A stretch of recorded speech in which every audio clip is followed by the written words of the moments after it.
গোটা আন্দোলনকে পুঁজি করে নাশকতাকারীরা অগ্নিসংযোগ ও হামলা চালায় নরসিংদীর জেলা কারাগারে। এ সময় তালা ভেঙে ভেতরে ঢুকলে পালিয়ে যায় ৯ জঙ্গিসহ বিভিন্ন মামলার ৮২৬ কয়েদি। এই ঘটনার পর আসামিদের গ্রেফতারে দেশজুড়ে অভিযান চালায় আইনশৃঙ্খলা বাহিনী।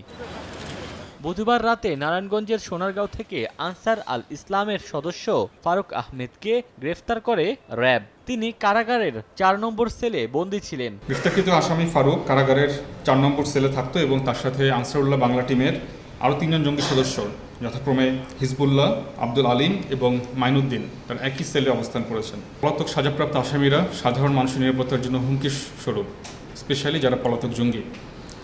তো এদের ধরার জন্য আমাদের র্যাব ১১-র একাধিক টিম প্রথম থেকেই কাজ করে যাচ্ছে, যার ধারাবাহিকতায় গতকাল বিকালে আমরা সোনারগাঁ থানাধীন প্রেমের বাজার এলাকা থেকে আনসারুল ইসলামের সক্রিয় জঙ্গি সদস্য মোহাম্মদ ফারুক আহমেদকে আমরা গ্রেফতার করতে সক্ষম হই।